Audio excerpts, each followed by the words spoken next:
अस्सलाम वालेकुम, good morning students. I hope you are all fine. बेटा हम लोगों का जो है आज सबक नंबर 23 शुरू होने वाला है। मुताले की अहमियत, सबसे पहले आप डेट एंड डे मेंशन कर दें। 21 दिसंबर 2020 और दिन है पीर। पेज नंबर है आप लोगों का 111। हम इसमें पढ़ेंगे कि मुताला इंसानी ज़िंदगी में क्यों ज़रूरी है और जो है इंसान को जो मर्तबा मिला है वो इल्म ही है जिसकी वजह से इंसान को मर्तबा मिला है। और मुताले में क्या क्या चीज़ें, किन चीज़ों का मुताला करना इंसान के लिए जो है वो फ़ायदेमंद साबित होता है। और इसके अलावा मुताला जो होता है वो तन्हाई में किस तरह से साथ देता है इंसान का, इसकी तन्हाई को दूर करता है।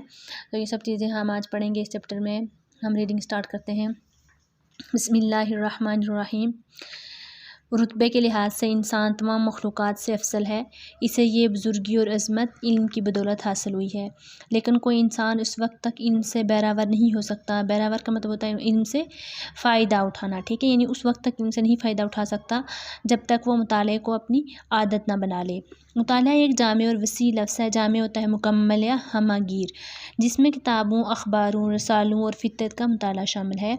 अगर किसी शख्स को ज़ेवर तालीम से आरास्ता होकर, ज़ेवर तालीम होता है तालीम का ज़ेवर, ठीक है, यानी तालीम हासिल करने से, आरास्ता मतलब होता है सजा हुआ होकर दुनिया के बदलते हुए तकाज़ों का मुकाबला करने की हिम्मत पैदा करनी है और अपने आप को मजहबी और माशरती तौर पर मजबूत बनाना है, तो इसे मुताले की आदत को पुख्ता करना होगा।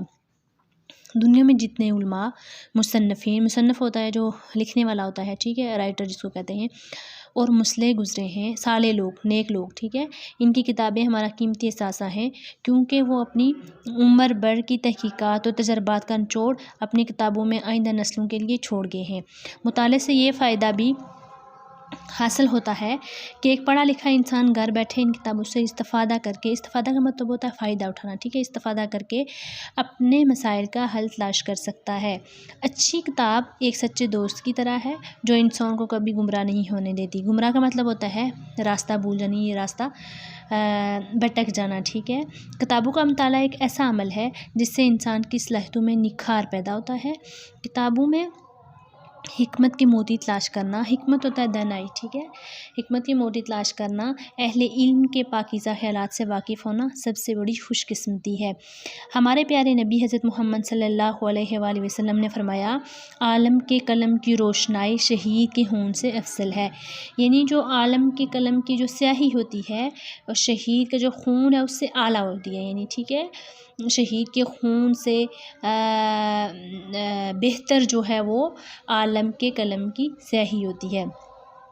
इंसान के दुनिया से रुखसत होते ही इसके अमाल का हिसाब ख़त्म हो जाता है, लेकिन अच्छी किताब बाकी रहती है क्योंकि इसको पढ़ने वाले हमेशा इससे रहनुमाई हासिल करते हैं। मुताला कत्ब ज़िंदगी के हर मरहले में ज़रूरी है। मुताला कत्ब ज़िंदगी के हर मरहले में ज़रूरी है, यानी किताबों का मुताला करना, ठीक है। बचपन में मुताला हसूल मंजिल के लिए सफ़र का आगाज़, जवानी में रहनुमाई और बुढ़ापे में राहत का बायस है। राहत होता है सुकून। मुताला मुताला क्या करता है, इंसान को शऊर देता है। आलम की ताकत लाखों, आलम की जो आलिम होता है, ठीक है, आलिम होता है यानी जो इल्म हासिल करने वाला, यानी जिसने बहुत ज़्यादा इल्म हासिल किया होता है उसको आलिम कहते हैं। आलिम की ताकत लाख जाहिलों से ज़्यादा है। इल्म की बदौलत इंसान ने कुदरत के तमाम छुपे हुए ख़जानों का पता चलाया है। रेल तार, बरकी मोटर, हवाई जहाज़, टेलीफ़ोन, टेलीविज़न, VCR और कंप्यूटर इनकी ताकत के करिश्मे हैं, लेकिन इन सब की हकीकत का इल्म मुताले ही से हासिल होता है। मुताला ना हो तो इंसान इनकी अफादियत से नावाकिफ़ रहे। अफादियत होता है फ़ायदा, यानी अगर मुताला ना हो तो इंसान की जो सब चीज़ें हैं इनसे किस तरह से फ़ायदा उठाया जा सकता है इसका इंसान को इल्म ना हो, ठीक है। ये तमाम चीज़ों का जो इल्म है ये हमें मुताले से ही हासिल होता है। मुताला कत्ब के बेशुमार फ़ायदे हैं। اس سے دل کو سرور حاصل ہوتا ہے، دماغ کو روشنی ملتی ہے، سچ و جھوٹ کا پتہ چلتا ہے اور دنیا کے حالات و واقعات کا علم ہوتا ہے۔ اگر کوئی شخص کتاب کو اہمیت دے گا، اسے خلوص سے زیر مطالعہ رکھے گا تو کتاب بھی اسے اعلیٰ مقام دے گی، اسے عزت اور حرمت بخشے گی، شعور و دانش عطا کرے گی اور علم و ہنر کے موتیوں سے مالا مال کرے گی۔ اس بات کو آپ یوں کہہ سکتے ہیں کہ اچھی کتابیں علوم و فنون کا خزانہ ہیں اور مطالعہ اس خزانے کی کنجی ہے۔ مطالعہ کتب سے یہ راز بھی کھلتا ہے کہ قوموں نے ترقی کے راستے پر کس طرح قدم رکھا، ان کے حالات زندگی ہمارے لیے مشعل راہ ہے۔ بزرگان دین کی سیرت کے اہم پہلو بھی مطالعے ہی سے معلوم ہوتے ہیں اور اسی سے اصلاح اخلاق کے اصولوں کا پتہ چلتا ہے۔ مطالعہ کتب کے لیے چند اصولوں پر عمل کرنا نہایت ضروری ہے۔ مطالعے کی مقدار اور وقت کا تعین بھی نہایت ضروری ہے۔ طلباء کو چاہیے کہ وہ محبت و توجہ کے ساتھ مطالعے کو اپنی عادت بنائیں اور آسان سے مشکل مضامین کی طرف رجوع کریں۔ مشکل مضامین سے استفادہ کرنے کے لیے صبح کا وقت مقرر کریں، کیونکہ اس وقت ذہن تازہ اور آسودہ ہوتا ہے۔ آسودہ مطلب ہوتا ہے پرسکون ہوتا ہے، یعنی سکون میں ہوتا ہے، ٹھیک ہے۔ لائبریری جائیں تو وہاں بیٹھ کر خاموشی سے مطالعہ کریں تاکہ دوسرے طلباء کی توجہ کو زک نہ پہنچے۔ زک ہوتا ہے یعنی ذلت، شرمندگی، یعنی ان کی جو توجہ ہے وہ یعنی ایک بندہ ڈسٹرب ہونا جس کو کہتے ہیں، ٹھیک ہے، یعنی دوسرے طلباء جو ہوتے ہیں وہ ڈسٹرب نہ ہوں۔ ویسے بھی خاموش مطالعے سے ذہن کو تھکاوٹ محسوس نہیں ہوتی۔ مطالعے کے دوران کتاب اور آنکھوں کے درمیان کم از کم 1 فٹ کا فاصلہ ہونا چاہیے۔ لیٹ کر یا جھک کر مطالعہ کرنے سے آنکھوں پر برا اثر پڑتا ہے اور نظر جلد کمزور ہو جاتی ہے۔ مطالعے کے وقت مناسب روشنی بھی ضروری ہے۔ مدھم روشنی میں پڑھنا بینائی کے لیے مضر ہے۔ مضر ہوتا ہے نقصان دہ۔ طلباء کو چاہیے کہ وہ اسکول اور پرائیویٹ لائبریریوں سے استفادہ کریں، یعنی فائدہ اٹھائیں۔ نصابی کتابوں کے علاوہ اچھی اور ہلکی پھلکی مفید کتابیں بھی پڑھیں۔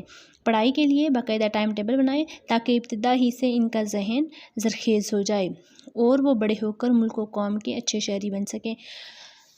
بچوں، تو ہم نے کیا پڑھا ہے اس چیپٹر میں کہ مطالعہ کی کیا اہمیت ہوتی ہے انسانی زندگی میں، کہ مطالعہ یعنی اتنی زیادہ اہمیت ہے علم کی کہ جو ایک عالم ہے اس کے جو قلم کی روشنائی ہے، یعنی قلم کی جو سیاہی ہے اس کو شہید کے خون سے زیادہ افضل قرار دیا گیا ہے۔ تو اس کے علاوہ اس سے کیا انسان کو سکون ملتا ہے اور اس سے کیا فوائد حاصل ہوتے ہیں کہ جتنے بھی آپ کہہ سکتے ہیں کہ جدید جو ٹیکنالوجی ہے اس کا علم بھی ہمیں کس طرح سے حاصل ہوتا ہے کہ جب ہم مطالعے کو اپنی عادت بنا لیں گے، یعنی مطالعہ کریں گے، اور اس سے بے شمار باقی بھی فوائد حاصل ہوتے ہیں۔ دل کو سکون ملتا ہے اور دنیا میں جتنے بھی حالات و واقعات ہو رہے ہیں ان کے بارے میں ہمیں پتہ چلتا ہے۔ تو اس کے ساتھ ساتھ پھر یہ بھی اس میں ہم نے پڑھا ہے کہ جو ہم نے کس طرح سے ٹائم ٹیبل کو سیٹ کرنا ہے کہ جو مشکل مضامین ہیں ان کو صبح کے وقت میں ان کا مطالعہ کرنا چاہیے، اور جو باقی ہیں ان کا باقی ٹائمنگ میں مطلب دن میں یا شام میں ان کا مطالعہ کرنا چاہیے۔ اور پھر ہم نے یہ بھی پڑھا ہے کہ کس طرح سے مطالعہ کرنے سے جو ہے ہمیں کچھ نقصانات بھی ہو سکتے ہیں، جیسے ہم اگر مطالعے کے دوران لیٹ کر پڑھیں گے یا ہماری جو لائٹ ہوگی وہ مدھم ہوگی تو اس سے ہماری جو بینائی یعنی جو ہماری نظر ہوتی ہے اس کے کمزور ہونے کا خطرہ ہوتا ہے۔ تو ہماری آج کی ریڈنگ یہاں تک ہی تھی، تو انشاءاللہ ہم پھر نیکسٹ اس کی ایکسرسائز پڑھیں گے۔